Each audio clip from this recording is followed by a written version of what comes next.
lovely work. Education, you will love this, I think. But that's our next, the impact of TM that it has had and can have on education.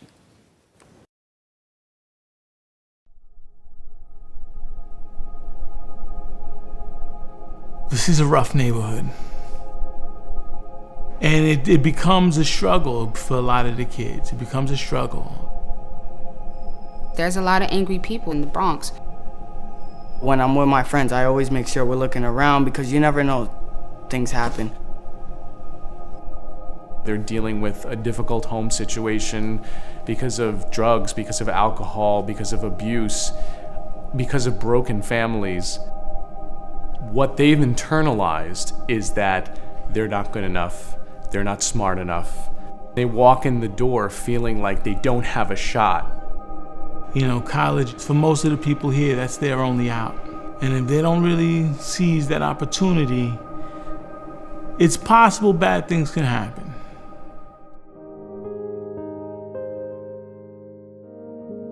I was seeking tools to help students deal with the realities of their social emotional life, their mental, physical changes as a teenager, and all of the demands that we were putting on them academically. And one of my teachers came to me and said, hey, there's this thing about teaching kids meditation.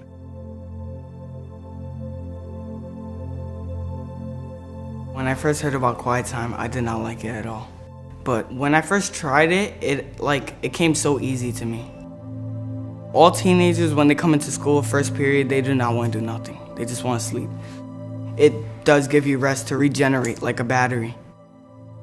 Before, I held everything in, and when I couldn't take it anymore, I took it out on somebody else. Now, it just goes away now. Even the teachers, when they do quiet time, they don't want to take things out on us for saying the wrong thing. It's like they're more calm also. I think the focus has definitely gone up. The students are way more in tune with what they have to do. People's grades are going up, their behavior's changing, and there's just a better atmosphere around the school because everybody seems a little bit happier. After the first meditation, I said I feel like a brand new person. I remember the beginning of freshman year. I used to do bad in school. I was getting grades 60s, 70s, probably 80s sometimes. And then I got introduced to meditation, and my grades went up to 80s and 90s. What starts to happen is students start to discover within themselves endless potential. When I do quiet time, I close my eyes and I feel like all the stress is just leaving my body, all the situations and problems are just clearing out. My friends were like, you're so calm now, you're not stressed out about anything. I was like, yeah, it's this quiet time, it's so wonderful. It really has helped me a lot. If you're going through problems at home or even problems within yourself, a couple of my friends, they have suicidal thoughts sometimes. So any problem in general, it is worth it. I feel like it could save somebody's life. It could be the difference between that child getting into an altercation after school. It could save lives across the city. Now we're actually getting students to apply to top-tier colleges, making that dream a possibility. I always tell the students, when you see for yourself what I see for you, when you see in yourself what I see in you, then I'm doing my job. I believe that meditation is a tool that every single human being should have, just like we teach students math and science and social studies and English, and just like we mandate physical education, we need to teach students transcendental meditation. This is something that should be foundational in education.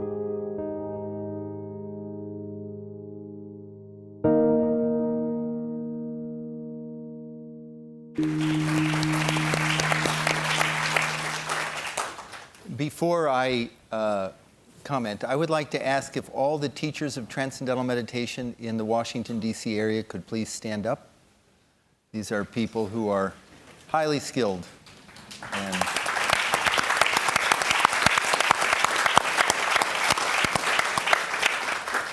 There's a high level of certification.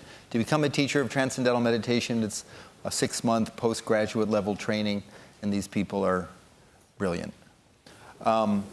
David Lynch Foundation was established 11 years ago. The first mission, first purpose was to offer this to at-risk inner-city school kids. In the last 11 years, we've now provided scholarships for an estimated 500,000 kids to meditate in schools in the U.S. and around the world. Yeah. I remember some years ago when the Surgeon General said, if Americans are swimming in an ocean of stress, our children are drowning in it. Our children are drowning in it. And the four, with the work of Norm, the 3 new panelists, are expert in the field of bringing quiet time, we call it quiet time, transcendental meditation, into public, private, and charter schools to do many things from, well, I'm going to let them tell you the story. Candy? Oh, let me introduce. I'm going to introduce. John Wolfe has come from Chicago. He's the Senior Program Manager at the University of Chicago Crime Lab and Urban Education Lab in Chicago. John, since 2012, he has worked on evaluating innovative approaches for reducing crime and increasing educational outcomes for underserved students. He is currently working on a large-scale randomized controlled trial that delivers TM to high school students in some of Chicago's most distressed communities under the leadership of Chris and Julia Bush there. I just have to tell you that the work and what we're going to hear about today, I think it's perhaps the most significant research that's going on for the Center of Excellence in Education of the David Lynch Foundation, what it promises. Rena Boone is a longtime friend. She's been a director of the Quiet Time program at the Ideal Academy Public Charter School here in Washington, D.C. for 6 years. Before that, she worked in schools in Hartford, Connecticut, in South Africa, and Jamaica. She has the great fortune. We are really, I think, here because of the principal of the Ideal Academy Public Charter School, Dr. George Rutherford, who has been a public school educator in Washington, D.C. for 48 years, 50 years. And he was the first to bring quiet time and transcendental meditation to a public school at the Fletcher Johnson School in Anacostia in 1993. I like to say that Dr. Rutherford is one of the 3 heroes I've had in my life. There was Willie Mays, there was Bobby Kennedy, and there was George Rutherford. So very, very fortunate to have Rena here. And finally, a wise and brilliant man, Dr. Bill Stixrud, who's a clinical neuropsychologist. Yeah, you have your own cheering section. Clinical neuropsychologist in Silver Spring, assistant professor of psychiatry, behavioral sciences, and pediatrics at George Washington University School of Medicine and Health Sciences. And he's also the author of a forthcoming book with Ned Johnson called Wired for Control, which will be published by Viking Books in winter 2018. Wow. Okay. Let me start off with the research here, just because the teenage brain is just a different kind of animal. I know that's something you know about. So what is it that when you see kids like this, we saw some kids out in Oakland, is it? I mean, there's just the Bronx. This was the Bronx, but there were also, San I mean, there Francisco, yeah. are great videos of other schools that have really, something has happened there with the introduction of quiet time. What about the teenage brain makes them so susceptible to drowning as opposed to the rest of us that just kind of live with stress? And please speak to the people Oh, watching sorry, on yes. Yeah. So it turns out that if you grow up in poverty, by the time you're 6, you tend to have 3 times the level of stress hormones as kids who are more affluent. By the time you're 9 or 10, you tend to have EEG, you've got a brainwave activity that resembles that of stroke victims. That every year you live in poverty, you have higher stress levels and more impaired executive functions like working memory, being able to actively use your mind to solve problems. And the thing about teenagers in general is once you go through puberty, you become more easily stressed. Your stress response becomes more sensitive and you become just more vulnerable to every kind of stress-related physical problem, stress-related mental health problem. You see a dramatic surge in incidents of depression, anxiety disorders, particularly in girls, the depression part, substance use, and all this stuff. And it has to do with, again, the changes in both the stress system that Norman, you're talking about, and also the reward system that Norm mentioned, that becomes more very sensitive to peers. And so for teenagers, the importance of peers it becomes extremely high, which is partly why the brilliance of these meditation programs in schools is that I rarely hear about a kid who goes to his parents and say, can you find somebody to teach me to meditate? I mean, it doesn't happen very much. But when they do it together, when other kids are doing it, then we have a real chance to help kids really heal their brains through the practice of meditation. Rena, bouncing off of that, you've seen the teenage mind up close and personal. When you look at your years of implementing, TM to various classes and to, as the students move on, what do you consider your biggest success? I think my biggest success, and I've thought about this a lot because I work with the teenage brain every day. I see the challenges with the teenage brain coming to school to get an education. And I think the biggest success for me is watching the transformation and actually the miracles that take place. Getting students to sit down and meditate is a miracle. Come into my world for a moment. Come into my world at Ideal. Every day when I go to school, children are coming from all parts of the city. They get up very early in the morning to get on the vans and the buses to come to school. When they arrive, they may be tired. They may be angry. They may be upset, not necessarily ready to learn. And then we come into our multi-purpose room, and we sit down, and we close the eyes. They come in one way, and they leave out another way. They close the eyes, they settle down, all that noise, all that buzz, all that agitation settles down, and within a few minutes, the whole room is peaceful. And I sit there looking out at a sea of tranquility and think to myself, this is a miracle. And they come out of meditation, and I know when it's been a good meditation when the whole room is just quiet. When they first open their eyes, they just sit there for a moment. And I think they're ready to learn now. And then at the end of the day, they've been in school all day long, they're tired, and that teenage brain, the amygdala has gotten activated here and there, and the fight or flight response, and they're tired, they're ready to go home. They come into the meditation room with all that energy. And then within 2 to 3 minutes, it doesn't take long now, the whole room settles down. Whole room settles down. It is so still. And then when they come out of meditation, they're lively again. And they go home, but more peaceful and calm. One of my greatest successes also is I have a miracle story that I would like to share with you to show what TM can do.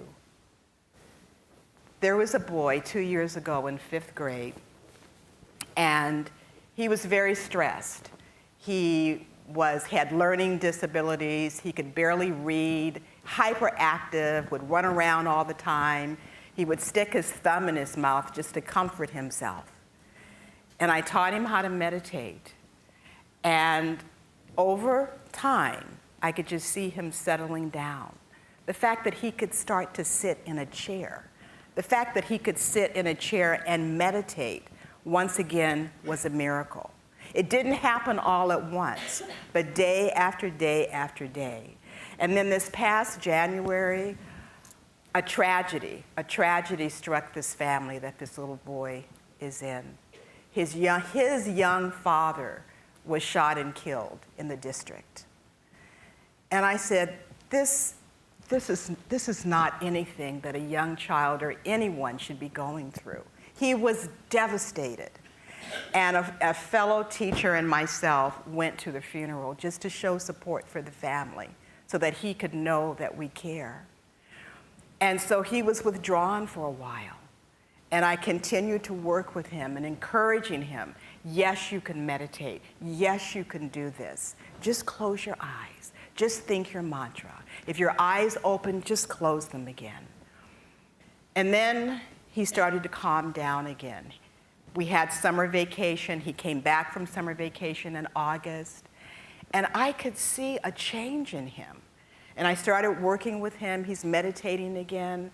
And now this young boy is walking around school poised. That nervousness is gone.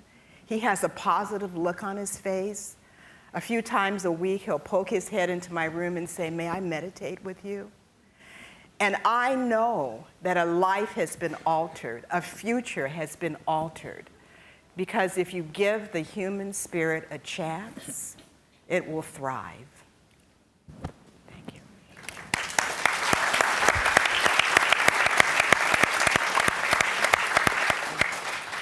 John, since you started the research in Chicago and some of Chicago's schools, I've been really interested in this just because Chicago, as we all know, is a city under, city stress, right? I mean, this is not, as the mother of children and grandchildren who live in Chicago, I would love for the entire city to learn how to practice TM. So you are now, you're in schools with, and doing the research. Is there anything you can tell us so far about the schools that you're in and what any preliminary things that you're learning? Sure, and I think I'll start by giving a little background on the research that we're doing in Chicago. And I think the different panels that you've heard from already have hit on it. But being a high school student is very stressful. You have grades to worry about, colleges to get into. Being a teenager is very stressful. Growing up in poverty is extremely stressful. And growing up around violence in a city like Chicago, but it's not just Chicago, it's cities pretty much everywhere across the United States face some sort of violent problem like Chicago does, maybe not as the same scale. But growing up in violence is extremely stressful. Research shows that if you grow up in underserved communities, your what psychologists call cognitive capacity can actually be lessened, or bandwidth, and that's something that Bill mentioned. Because of all the stress that your brain is under, you're actually able to function at a lower level. You're not able to concentrate and make good decisions because of all the stress. There's also research done out of NYU which shows that people who are growing up in violent communities are affected by the stress that's happening in and around their communities, even if they don't witness it personally. So students who are growing up just in the proximity of violence operate at a lower level. What's equal to about 1 week out of every month, you're functioning at a lower educational level because of the stress that's bombarding you from all directions. Now, the common public policy response to all of these issues around stress is to give schools and give young people more and more social programs that they can hopefully benefit from. The problem with that might be that if you are underwater with stress and you're able to function at a lower capacity, your bandwidth is lessened, you're not able to take advantage of all the programs that are offered to you. If you're worried because someone in your family or a friend was the victim of gun violence, how can you be expected to sit and focus on your algebra homework in first period? It just doesn't seem plausible. So we thought, in addition to offering social programs which in and of themselves probably offer a lot of good to students, they're not doing that much good if students can't engage with them and can't make the most of them because of the stress. So we thought, what if there was a way to actually work with the students to bring them back up to their full capacity and make sure that they were operating with their complete bandwidth. And so that's where we found the Quiet Time program. And the idea is that giving students a tool to unlock their full potential, unlock their capacity when they come to school every morning, so that they can not have to worry about all the stressful situations they're going through and that they're leaving when they walk in through the doors, but they're able to engage with their class. And so something you said really stuck out to me is getting kids ready to learn. How do you get kids who are, you can't change all of the issues that kids may be facing. We hope to do that in the long term, but the kids who are going through all the issues right now, they need a tool to combat that. And we think that quiet time could be that tool to unlock the potential in students and take advantage of everything else that schools and school districts and social service providers have to offer. So I'm going to go out of order here because I want you to explain how, okay, so here's research that's, you want done. How does a school how do you bring TM to a school? Explain that process. Rena, or both either. Yeah. Why don't you? Wait, tell me what happened in your schools. Like, how did you, like, all of a sudden, let's do TM, and you got all these classrooms full of kids going, what? Yeah. Not to mention their parents going, what? So how did that happen? Well, I'll just say first, my school is unique because it's a public charter school, and Transcendental Meditation is in the charter of the school. So when the parents enroll their students in Ideal, they sign a form saying, my child can learn Transcendental Meditation. So we have a unique situation going on there. So ours is very different. We're working this year in 3 Chicago public schools, high schools. The way that the crime lab operates, we like to do real-world policy evaluation of programs that we think are promising, but we don't just want to roll out public policy or push public policy unless there's rigorous empirical evidence about what works for whom and why. So every couple of years, we hold what are called design competitions, where we crowdsource the best ideas from schools, from cities, from social service providers about issues that we care about. So it's not that there's researchers, there's academics sitting somewhere on campus in our lab thinking up what we could do to try to help people in the areas we want to help. We actually ask people on the front lines who are doing the work, what are the best ideas that you have out there? And so we did this a couple of years ago and found the David Lynch Foundation through one of these design competitions. There was over 220 applications, and they were one of 3 selected to move into a pilot stage, because I, for one, shared a bit of that skepticism. I think we're going to have high school students do what? And they're going to do that every day, and they're going to buy into it, and they're going to want to do it, and parents are going to let them do it.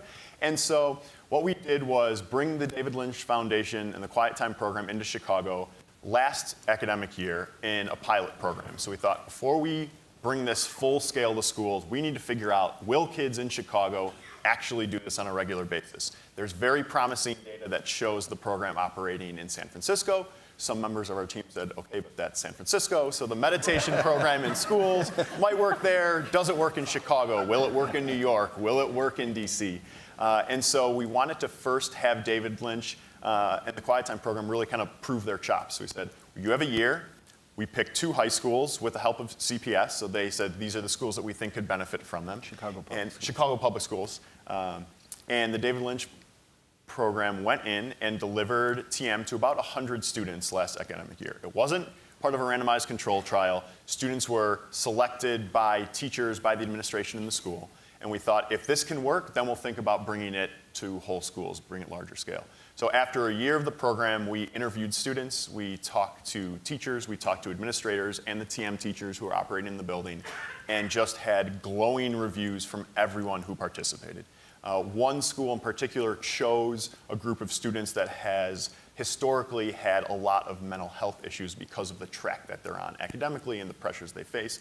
And she reported that there were 0 official mental health reports out of the group of the 60 students that operated in the program.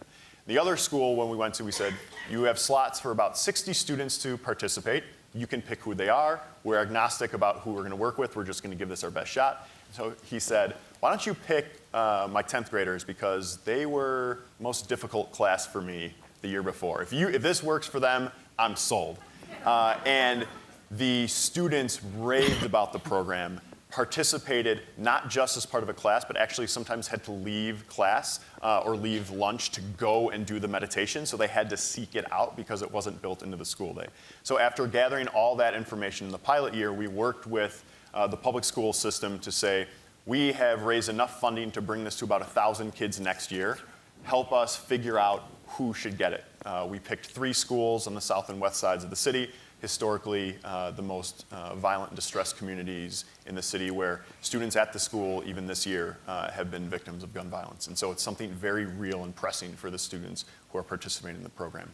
So we're looking right now at a randomized control trial where some students in the school are meditating, some students within the school are not, and we're working on bringing it to an additional about 2,000 students next year as well, which will also be part of the evaluation.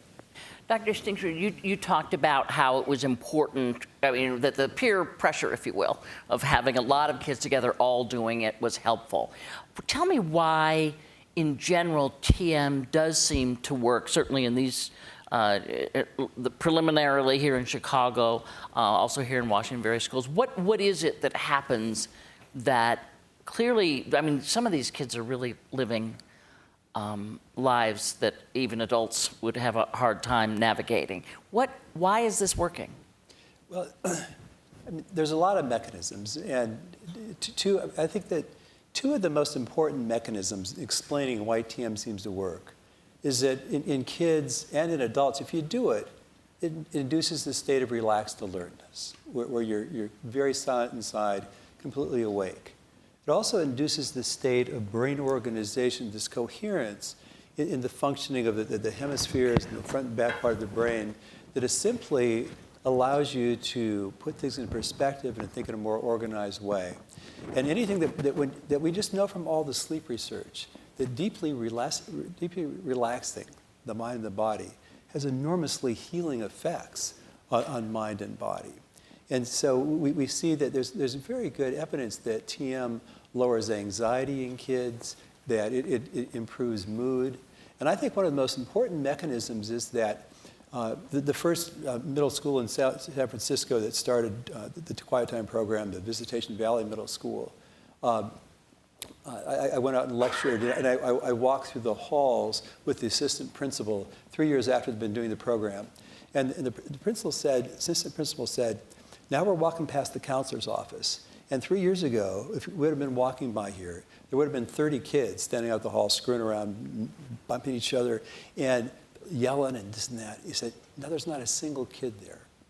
And we know that this experience of deep relaxation improves the brain's prefrontal cortex. It allows the prefrontal cortex ability to moderate and modulate the amygdala, so that you simply have better impulse control. I mean, one of the greatest things that a kid ever said to me, one of the studies we did on kids with ADHD, a very impulsive kid, asked middle school kid, asked him, how did meditation affect you? He said, well, before I started meditating, I'd be walking the hall and somebody bumped me.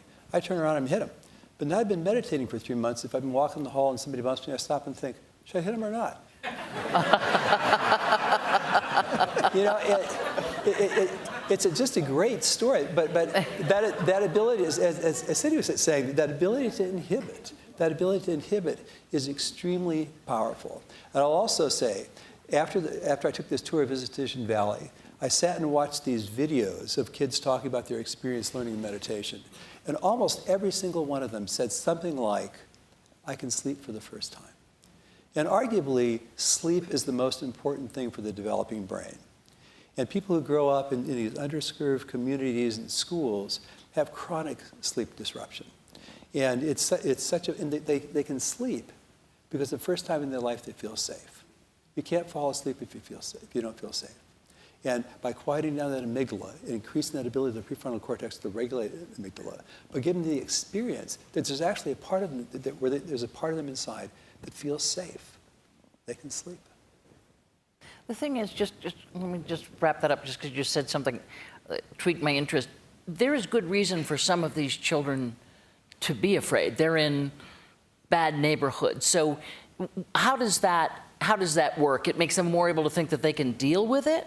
Because it's not, you can't, I mean, I've never found TM to kind of change the events that happen to you.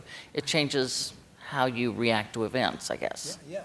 I mean, the things that make life stressful can be summarized with the acronym NUTS: novelty, unpredictability, threat, and a low sense of control. And it's the low sense of control that really is the thing that's most stressful. And you think about people living in poverty, that life is very unpredictable. It's potentially threatening and a very low sense of control. And one of the things we know from the early research on TM is it increases what they call internal locus of control.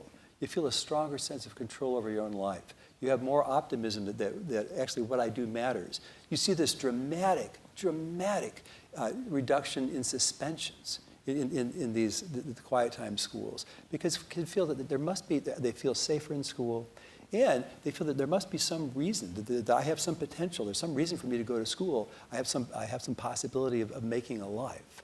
So I don't think, there's some evidence actually that makes the community safer. These schools actually make the community safer. But I also think that simply by increasing that sense of control, that I can manage life is a really big deal. May I share a story that illustrates this Sure. as well? Okay, thank you.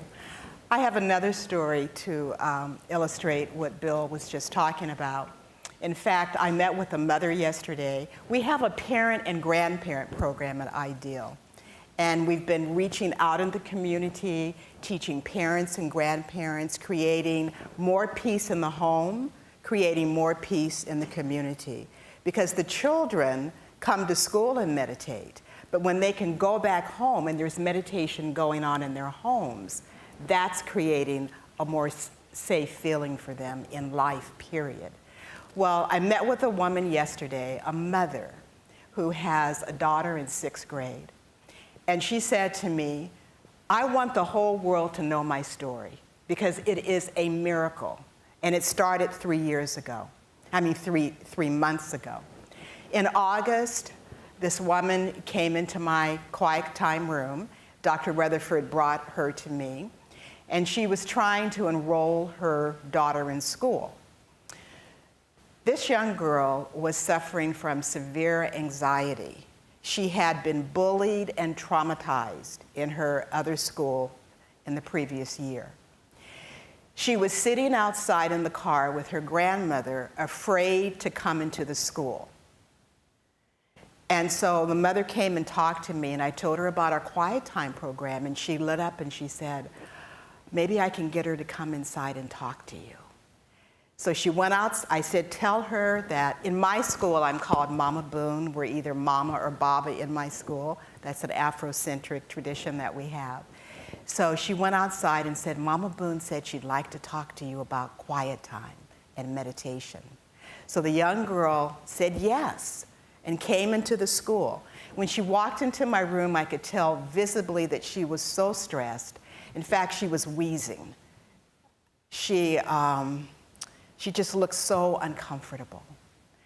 And I started to talk to her about transcendental meditation and quiet time. And I saw her begin to relax. And I have a famous question that I always ask my students, would you be willing to meditate? And she said yes. So I taught this young girl, I taught her mother. And when I taught the mother, from the very first meditation, she said, I feel so different.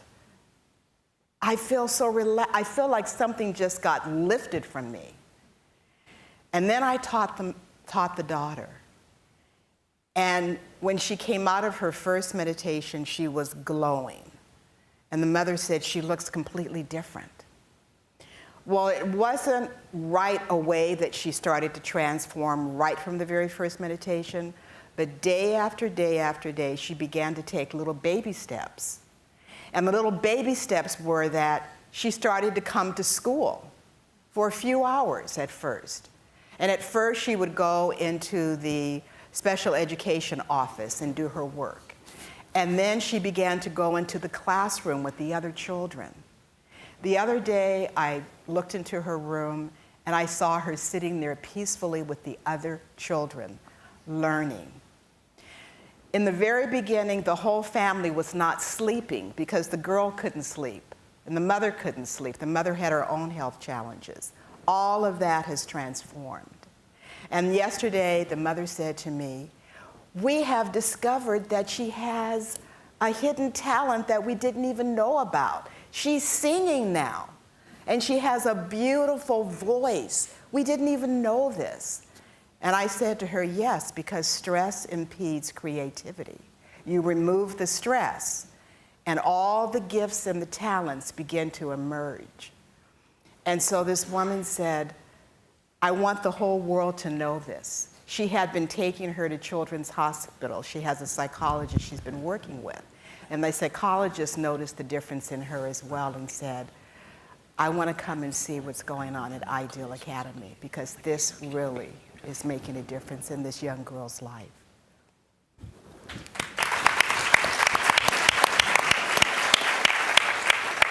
Why don't you, Dr. Rosenthal, can you wrap this up for us? Yes, I want to just say firstly, of course, all the stories are amazing. But what is really thrilling me with today is hearing 100 students, 1,000 students, 2,000 students. I think what we're seeing here is a tipping point. From way back when, decades ago, with Doc Rutherford starting off little bit by little bit, Bay Area program growing, David Lynch Foundation, huge credit is needed to the David Lynch Foundation. That'd be you. That's your cue. But we need partners. We need the Chicago Urban Crime Lab. We need the Dodge Foundation. We need other people to create this kind of tipping point that gives a sort of geometric progression of something that so obviously can help students, people with addictions, veterans with PTSD. I really, sitting here, feel like we're just on the cusp of an explosion. And I think we'll all look back to today and think we saw that explosion just as it was about to happen. Thank you.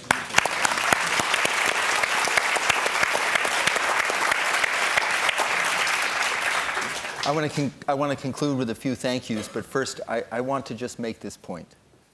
None of what we're hearing today is magic. It's what transcendental meditation does is it just accesses a mechanism that every human being has equal access to. Doesn't matter how wealthy you are or poor, education or religion. Everyone has equal access, a mechanism in the brain and the nervous system to, on one level, to take profound rest at will. And in that deep rest, the body heals and repairs itself. It also wakes up the brain, as we heard, strengthens the connections within the prefrontal cortex, the executive functioning center of the brain, calms the amygdala.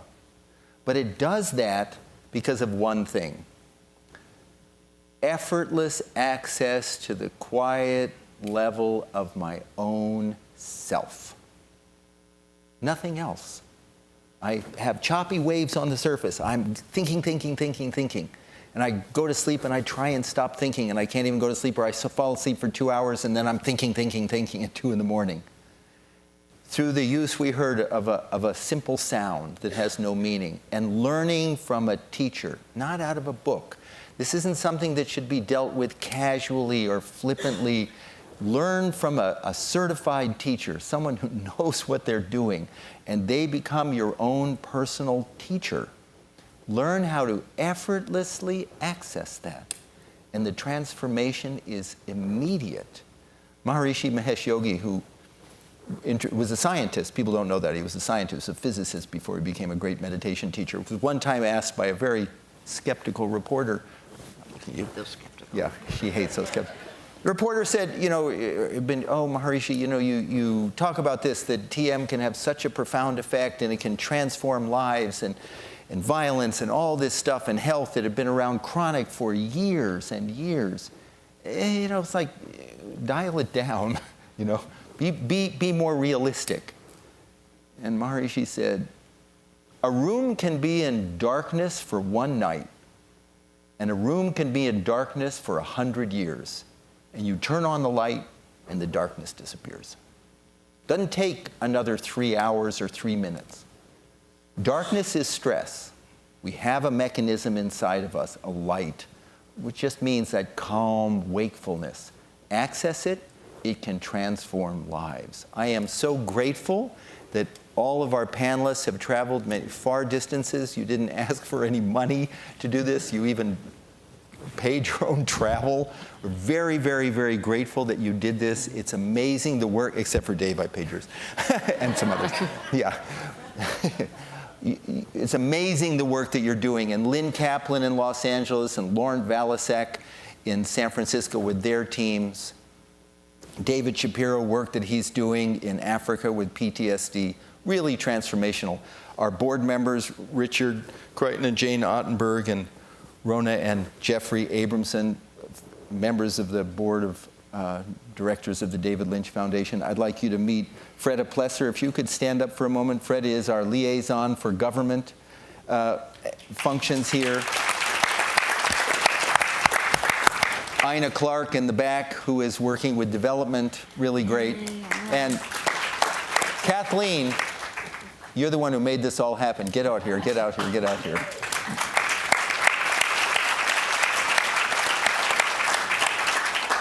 We will be having, the David Lynch Foundation will be having a strong presence through the generosity of some of our donors here in Washington, D.C., starting in January, offering programs at what's called the ARC in Anacostia, a community center, working with there's a lot of members of Congress on both sides of the aisle now who want to learn TM. So it's a hopeful, helpful time. Very, very grateful that you've all come. And if you have any questions, if you want to know more, please put this up. I'm really doing myself in, or my assistants. Bob, could you put that up, Sammy? Bob and Sam Lee, Bob at davidlynchfoundation.org. Any question about any of this, if you're interested in for yourself, meditation for yourself, and how to do that, if you're interested in work with veterans, if you're interested in working with addiction, if you're interested in work with children, Bob at David Lynch Foundation. I may not say, hi, how are you? I may just forward it, but thank you all very much for coming. Absolutely historic event.